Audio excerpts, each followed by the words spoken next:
¿Cómo están, amigos? Les saluda como siempre con mucho gusto su amigo Jaime Hernández en una nueva edición del programa No Apto para Cínicos dentro de la matriz de Sin Censura, un esfuerzo de conjunción de voluntades, de inteligencia, de periodismo independiente que esperemos les resulte interesante. Hoy vamos a hablar de hasta qué punto Andrés Manuel López Obrador se ha convertido en el auténtico heredero del cardenismo, es decir, del presidente Lázaro Cárdenas.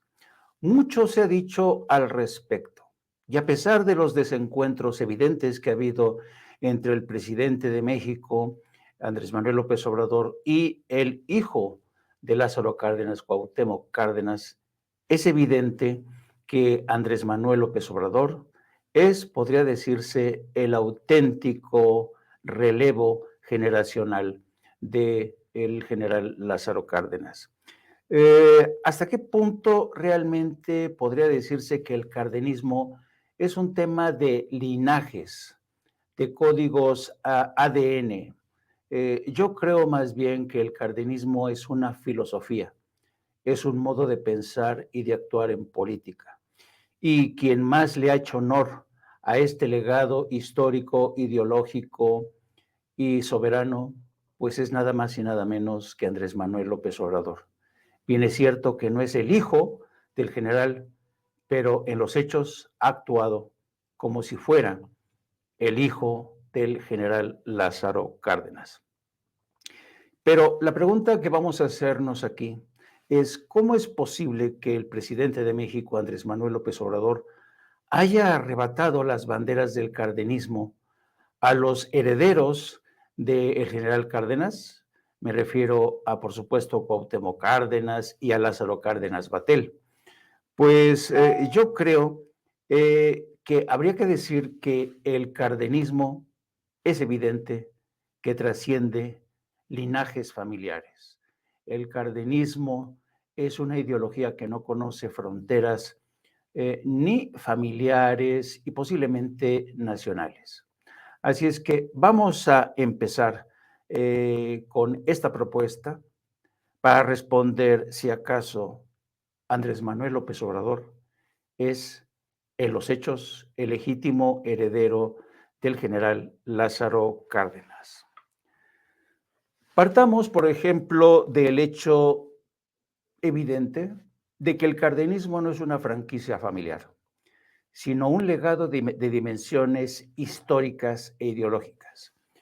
Y podría decirse que los herederos, los auténticos herederos del general Cárdenas, han sido aquellos que han seguido sus pasos. ¿En qué sentido?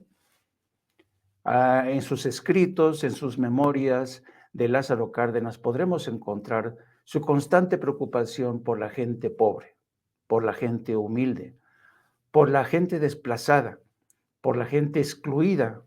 Primero, por la transformación de un México que pasó de ser un México revolucionario a un México institucionalizado. ¿Pero de qué forma se institucionalizó México? En forma de castas, de feudos militares, en los que prevalecieron fundamentalmente militares o empresarios, es decir, los antecedentes de la oligarquía moderna.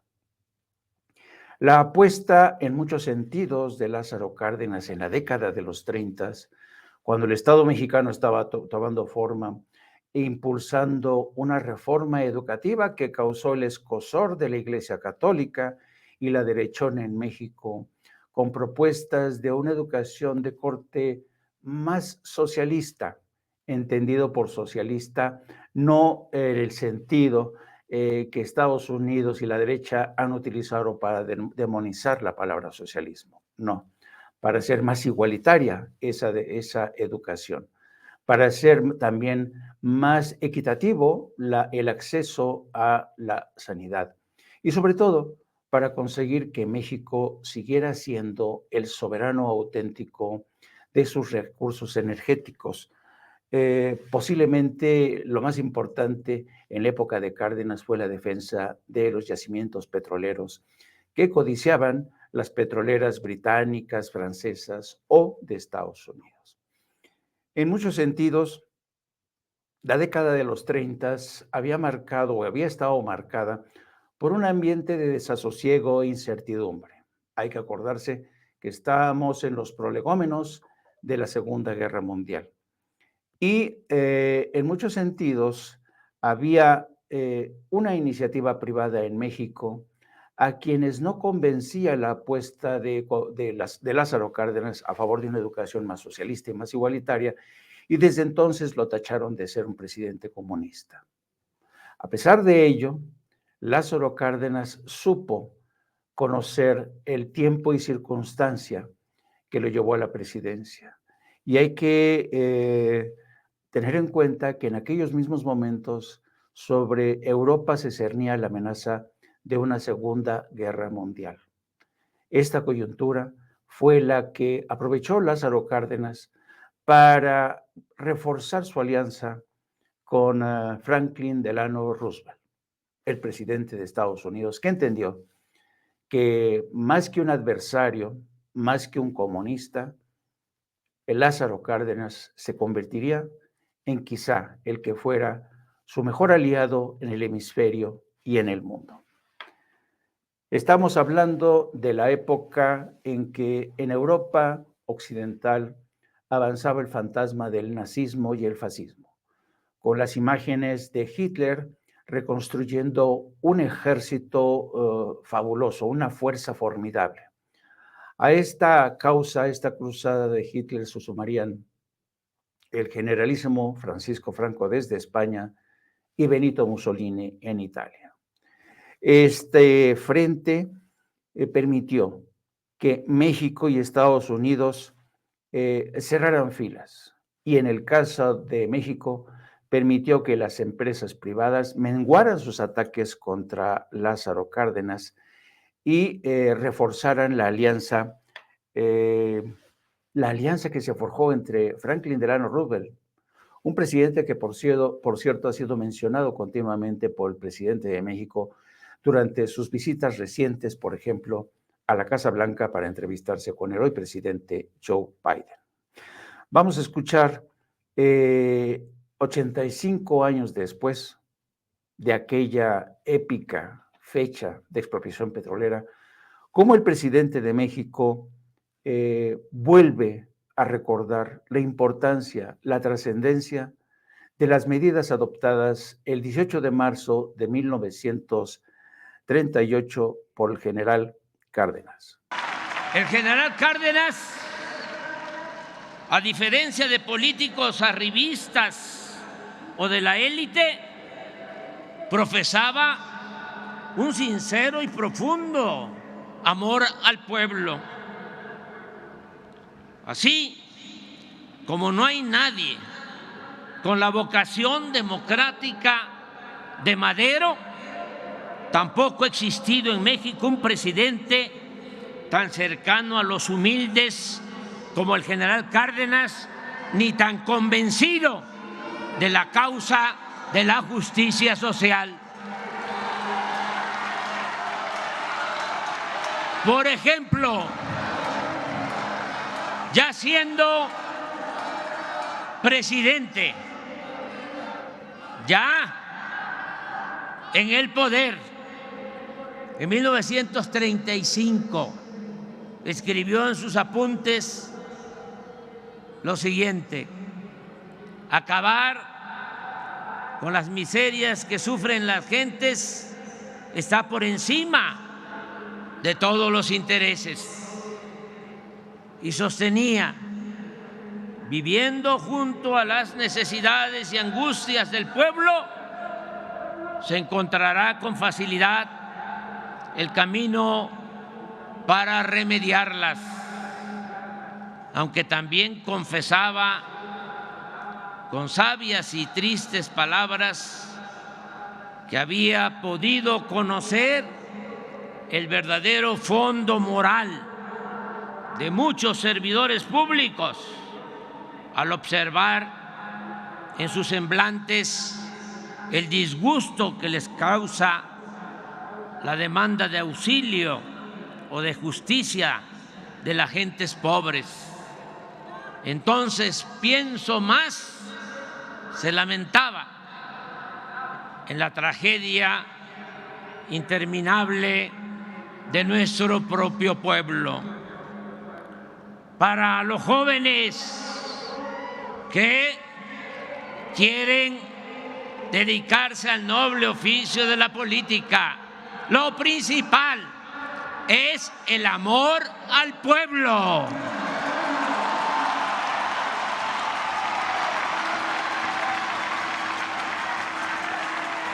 Además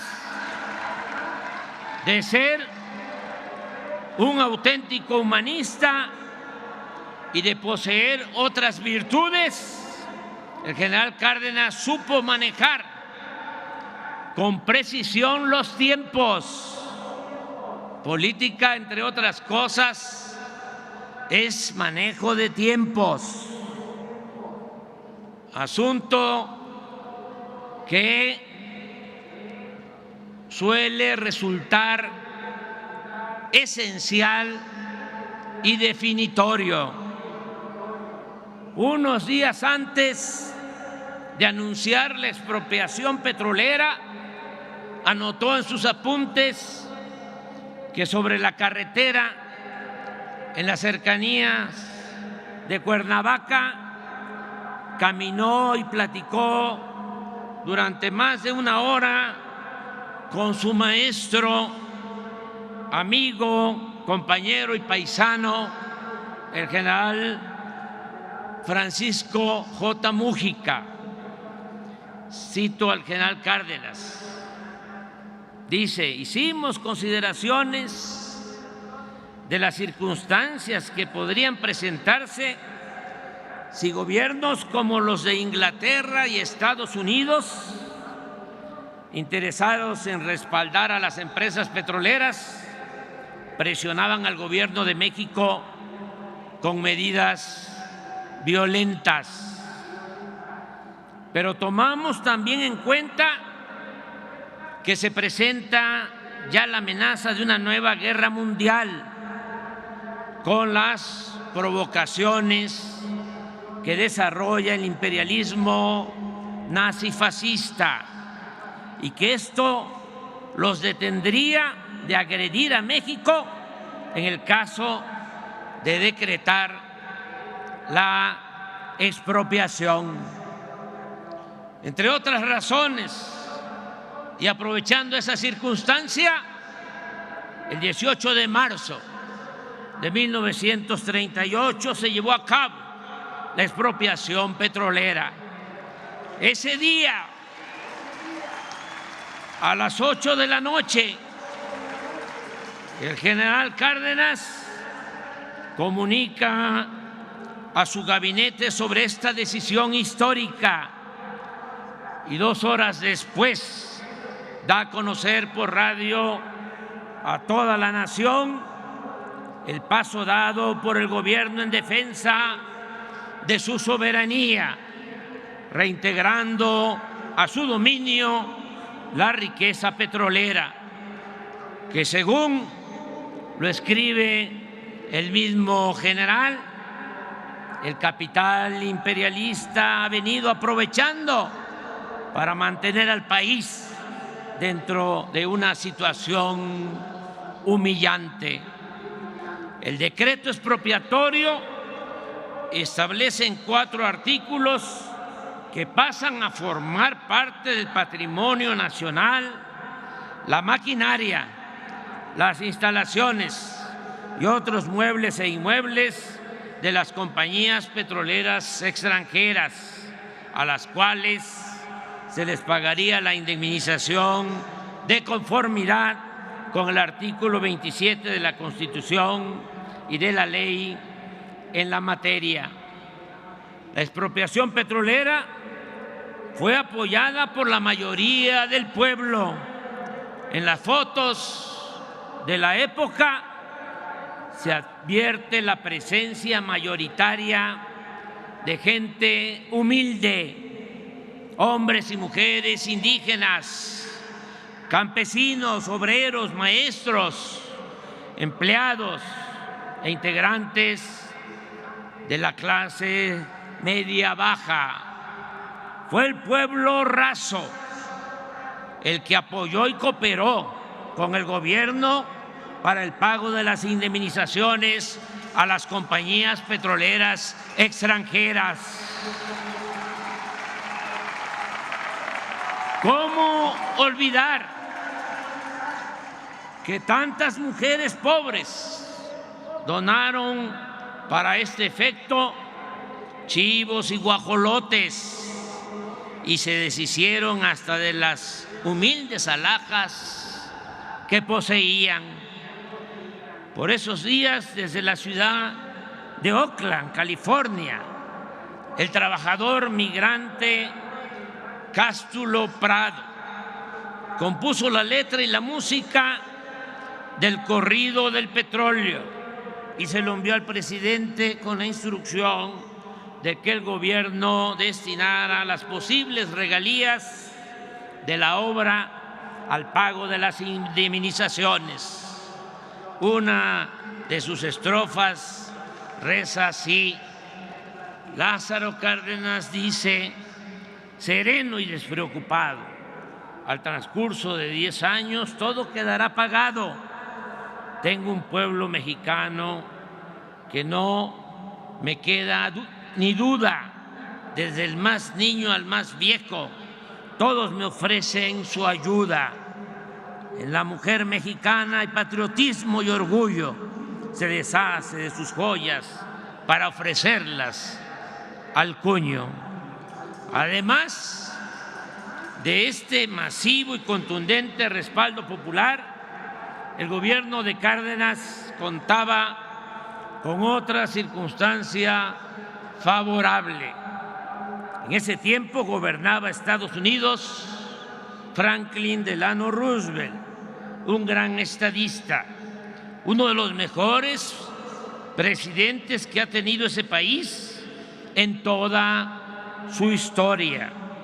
Recordemos que cuando llegó Roosevelt a la Casa Blanca el 4 de marzo de 1933, Estados Unidos padecía una de las peores crisis de su historia y que como presidente Roosevelt supo enfrentar esa crisis con éxito y muy pronto le devolvió la esperanza a su pueblo, lo cual lo convirtió en uno de los más grandes políticos del siglo XX. En cuanto a su política exterior, recordemos que en un discurso memorable, que es el antecedente de los principios de la ONU, el 6 de enero de 1941, expuso al mundo 4 libertades fundamentales: el derecho a la libertad de palabra, el derecho a la libertad de culto, el derecho a vivir libres de miseria y el derecho a vivir libre de temor. La presidencia de Roosevelt aplicó la política de buena vecindad con los países del continente americano. En ese entonces se definieron los principios de cooperación económica y política. Se reconoció la soberanía de Cuba y de Panamá y se ordenó la retirada militar estadounidense de Nicaragua y de Haití. No es casual que el gran poeta Pablo Neruda lo llamara un titán de las luchas, de las libertades, un presidente gigantesco. La autenticidad de su política de buena vecindad tuvo su mejor ejemplo en el respeto a la soberanía de nuestro país. durante los 3 periodos presidenciales de Roosevelt, las relaciones entre México y Estados Unidos fueron excepcionalmente buenas. En los días posteriores a la expropiación petrolera, en una carta, el general Cárdenas le reconoce: mi gobierno, escribió el general, considera que la actitud asumida por los Estados Unidos de Norteamérica en el caso de la expropiación de las compañías petroleras viene a afirmar una vez más la soberanía de los pueblos de este continente que con tanto empeño ha venido sosteniendo el estadista del país más poderoso de América, el excelentísimo señor presidente Roosevelt. Cástulo Prado, el poeta que ya citamos, poeta popular, también dejó testimonio de la rectitud, la altura y el respeto con que se comportó el presidente del país vecino. El camino del presidente López Obrador, al igual que ocurrió con Lázaro Cárdenas hace 85 años, se topó, podría decirse, con los mismos dilemas. Acusaciones que lo pintaban como comunista radical y socialista, lo perseguían desde las primeras planas de los diarios, los cuchicheos en el Palacio Legislativo. La clase media, la clase acomodada veían a Lázaro Cárdenas como un presidente que resultaba ser un aliado del comunismo y no un aliado de Estados Unidos. Pero en este caso, hoy volvemos a ver que esta misma etiqueta que presenta López Obrador como comunista, como populista, vuelve a resurgir entre estas clases pudientes, entre esta oligarquía que no cede, no quiere ceder terreno, y siguen acusando a López Obrador como un comunista. ¿Se dan cuenta del paralelismo histórico que ha traído la historia? Por un capricho del destino, Lázaro Cárdenas y el presidente Andrés Manuel López Obrador comparten los mismos epítetos de ser comunistas, de ser populistas, y pues este paralelismo histórico parece incluso un caprichoso bucle de la historia, en la que muchos mexicanos vuelven a ver a Andrés Manuel López Obrador como el auténtico sucesor de Lázaro Cárdenas en la defensa de nuestros recursos energéticos. Vamos a escuchar cómo hace muestra o alarde de este paralelismo el diputado por el Partido del Trabajo, Gerardo Fernández Noroña. Sobre el general Lázaro Cárdenas, Porfirio Díaz regaló el petróleo, que era de la nación. Las petroleras no pagaban ni un solo centavo. Llegó la revolución, triunfó y el presidente Madero dijo que pagaran 10 centavos por tonelada de petróleo exportado.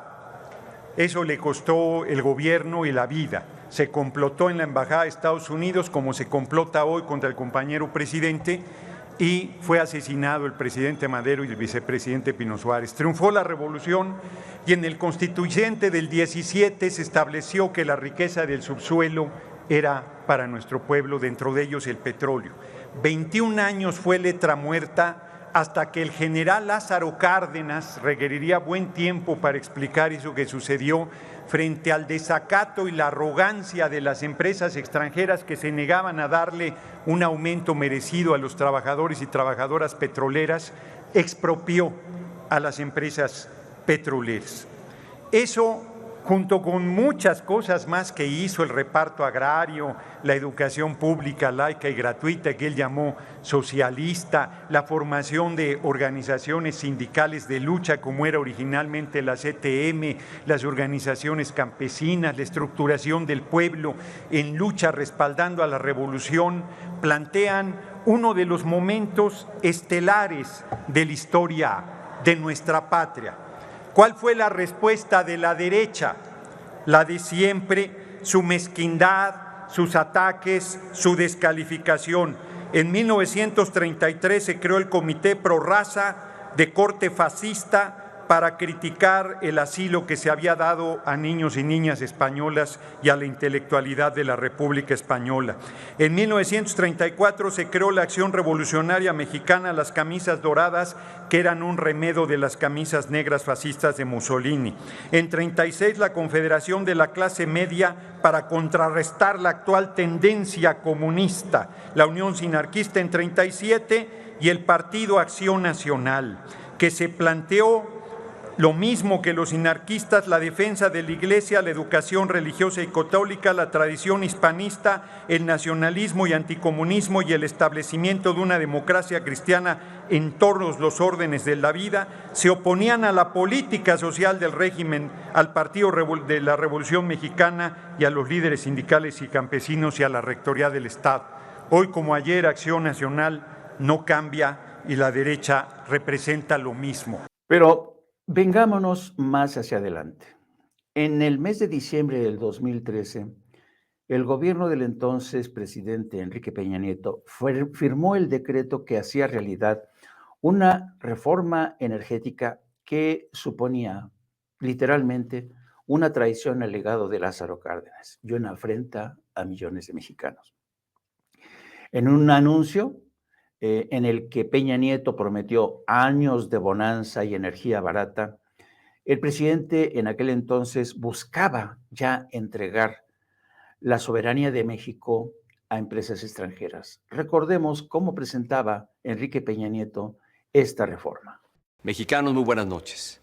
Me dirijo a ustedes con la emoción, pero sobre todo con la firme convicción de que el gobierno de la República hoy ha tomado una decisión trascendental para acelerar el desarrollo de nuestro país.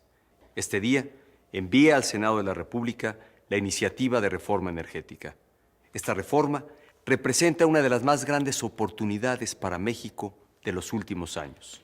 Si aprovechamos esta gran oportunidad, se crearán cientos de miles de nuevos empleos y con mejores salarios. Si llevamos a cabo esta reforma, bajará el precio de la luz y del gas. Igualmente, bajará el precio de los fertilizantes y, en consecuencia, nuestro campo producirá más, habrá más alimentos y a mejores precios. Hace 75 años, precisamente en este salón del Palacio Nacional, el presidente Lázaro Cárdenas llevó a cabo la expropiación petrolera. Con el respeto que este lugar me merece, les informo que la reforma que hoy he enviado al Senado retoma palabra por palabra el texto del artículo 27 constitucional del presidente Cárdenas. El espíritu de esta reforma recupera el pasado para conquistar el futuro. Con la reforma que propongo, el petróleo y los demás hidrocarburos seguirán siendo de los mexicanos. Los mexicanos seguiremos siendo los únicos dueños de la renta petrolera. Con esta reforma, Pemex se mantiene como una empresa 100% propiedad de la nación. Pemex no se vende ni se privatiza. Pemex se fortalece y moderniza. En su momento, el presidente Lázaro Cárdenas afirmó que el artículo 27 no implicaba que la nación abandonara la posibilidad de admitir la colaboración de la iniciativa privada.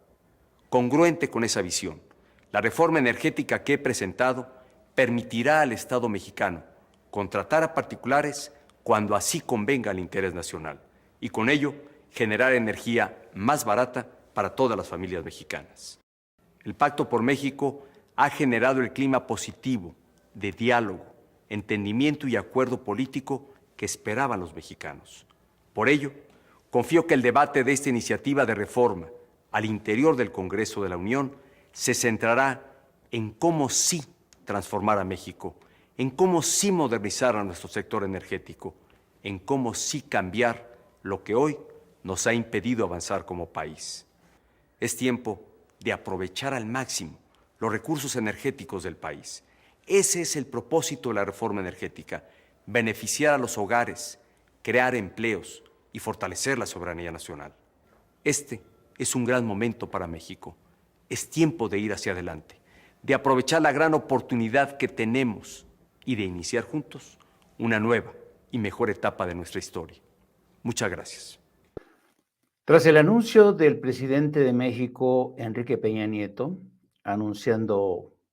promulgando la nueva reforma energética, entre la derecha mexicana y en el Capitolio de Estados Unidos celebraron esta decisión. Y no era para menos. Durante décadas, realmente, los grupos de presión de las grandes compañías petroleras de Estados Unidos y Canadá estuvieron detrás de esta reforma. De hecho, Canadá, a pesar de que nunca vio a México como un socio igualitario, se sumó a una estrategia de presión.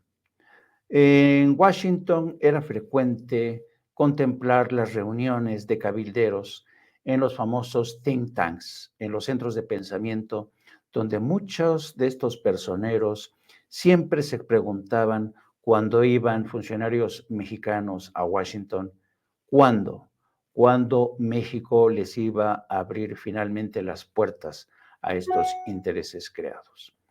De manera casi muy silenciosa, muy sigilosa, la conformación, la elaboración de la reforma energética encontró a poderosos aliados en Estados Unidos. Nos referimos al congresista por Texas, el demócrata Henry Cuellar. Fue un personaje clave en la confección de esta reforma energética. ¿Y qué es lo que hizo Henry Cuellar? Bueno, en plena campaña por la presidencia de México, Enrique Peña Nieto hizo varios viajes a Washington y uno de sus principales anfitriones solía ser Henry Cuellar. Henry Cuellar, quien representa los intereses petroleros de Texas, no tuvo ningún empacho al recibir en el Capitolio a Enrique Peña Nieto cuando era un candidato, incluso llegó a alzarle la mano como el futuro presidente de México. Fue precisamente Henry Cuellar quien se encargó de hacer las labores de cabildeo con otros de sus colegas, principalmente en el estado de Texas, el estado que concentra a la mayor parte de la industria petrolera norteamericana. Bueno, al igual que Henry Cuellar, cabilderos de empresas transnacionales, lo mismo italianas que españolas, se dieron a la tarea de meter mano en las llamadas, en la implementación de lo que sería la reforma energética, con los llamados artículos transitorios que prácticamente quedaba amarrada esa reforma energética para que los intereses petroleros extranjeros entraran a saco en esa reforma energética. Por eso mismo, cuando se anunció esta reforma, la derecha en México celebró y en Washington se descorcharon las champanas. Uno de los personajes que celebró más este acuerdo fue Ricardo Anaya, el entonces líder del PRI. En aquel entonces, Ricardo Anaya dijo que finalmente México había abierto sus compuertas al mundo, que México había dejado de ser una aldea. Que nadie se confunda. La reforma que hemos aprobado ha cumplido con todos los plazos y requisitos que establece nuestra Constitución y las leyes que protestamos cumplir. La reforma energética es constitucional y el mundo entero ha volteado su mirada hacia nuestro país. Dice una regla de oro en el alpinismo que cuando se ha alcanzado la cumbre, el festejo desmedido es muy peligroso, porque el oxígeno es escaso. Y nuestro país conoce de festejos de fin de año que se han convertido en pesadilla de año nuevo. Sigamos audaces pero prudentes, con los pies bien puestos en la tierra, construyendo el México moderno y de oportunidades con el que todos soñamos. Tenemos dos grandes retos por delante. Primero, la aplicación de un modelo de transparencia que le cierre las puertas a la corrupción. Con la misma convicción con la que aprobamos esta reforma, con esa misma convicción hoy debemos todos decir nada en secreto, nada turbio, nada opaco. El engaño, la mentira de que con la llamada reforma energética, y no han ofrecido disculpa, sobre todo los promotores, articulistas, expertos, medios de información. Bueno, hasta me dio un infarto, pues, por eso. Porque ya les expliqué, estábamos parando esa reforma, llamábamos a la movilización y llenamos el Zócalo 2, 3 veces en contra de esa reforma, de la privatización del petróleo, de la entrega de bloques del territorio a empresas particulares para llevarse el petróleo mediante un mecanismo de utilidad compartida, contratos que eran violatorios de la Constitución en su espíritu y su letra original. Esto lo contempló en una reforma tanto del presidente después de la expropiación, Adolfo Ruiz Cortines, como el presidente López Mateos. Pero habría que recordar, y en honor a la justicia, no solamente el presidente Andrés Manuel López Obrador ha sido el único que ha defendido la soberanía energética de México. A lo largo de la historia y frente a los continuos embates que hemos enfrentado, principalmente desde Estados Unidos y, por ejemplo, de naciones como España. Otros presidentes, me refiero al presidente Adolfo López Mateos, promulgó en 1960 la nacionalización de la industria eléctrica. Así es que, al igual que Lázaro Cárdenas en 1938, el presidente Adolfo López Mateos en 1960 se sumó a la causa a favor de la defensa de nuestra soberanía energética. Una defensa que ha continuado sin titubeos, sin ambajes, el presidente de México.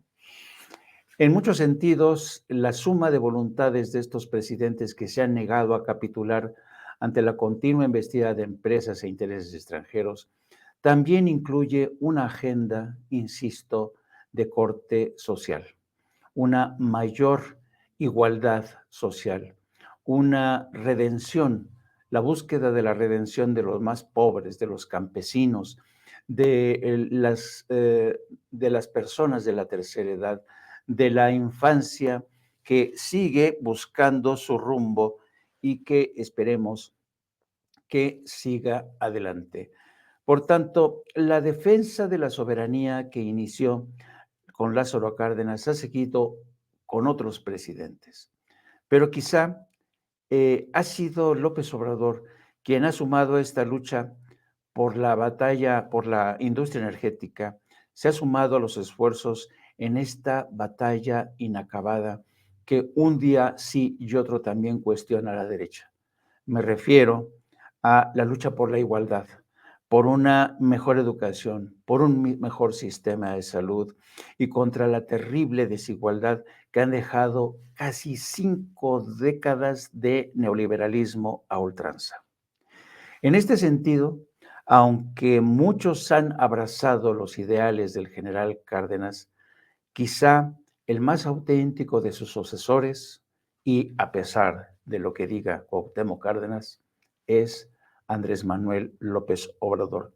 Y si no, escuchen este mensaje del presidente López Obrador el pasado 18 de marzo en un Zócalo que estaba lleno, con un lleno total. Esto no sucedía desde hace más de 50 años. También hemos orientado nuestros recursos y esfuerzos para alcanzar la autosuficiencia alimentaria y la autosuficiencia energética. En esto último, como aquí informó la secretaria de Energía, y el director de Pemex, podemos asegurar que se está garantizando la soberanía petrolera. El año próximo no vamos a comprar gasolina, ni diésel, ni otros petrolíferos en el extranjero. Vamos a procesar toda nuestra materia prima.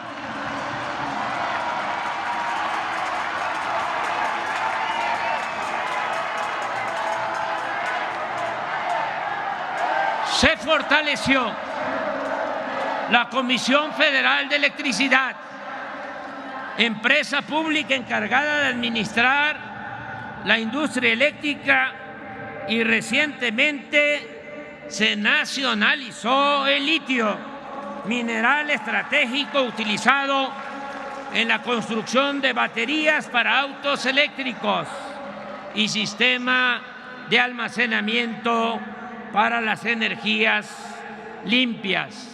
Me llena de orgullo poder recordar, bueno, hago un paréntesis para decir que ofrezco disculpas porque estoy tardando, pero ya estoy por terminar.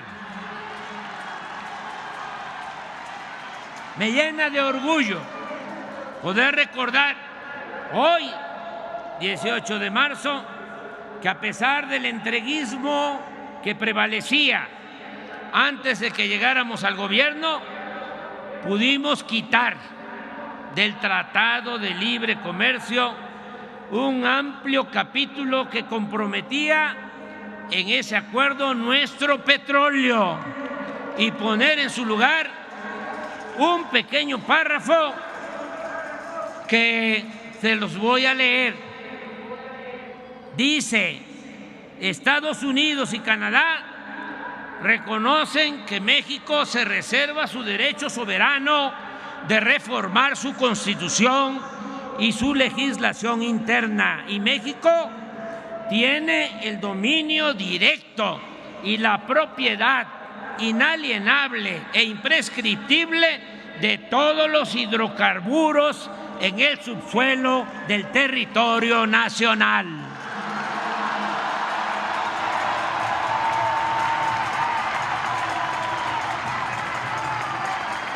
Amigas y amigos,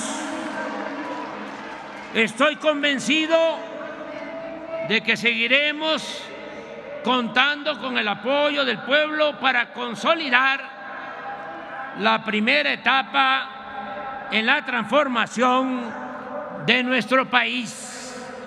También estoy convencido que cualquiera de los aspirantes que resulte triunfador en la encuesta para elegir al candidato de nuestro movimiento aplicará la misma política en favor del pueblo y en favor de la nación.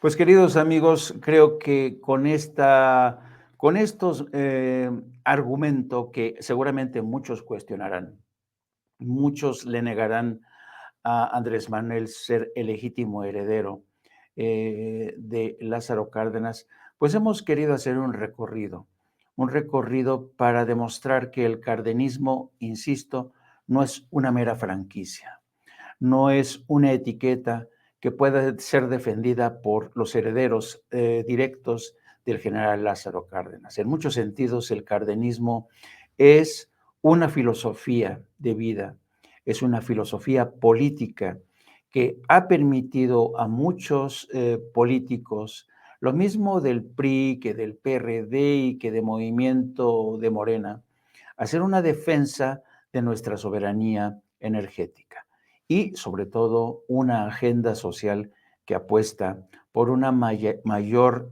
reivindicación de las clases sociales que fueron olvidadas durante cinco décadas de neoliberalismo.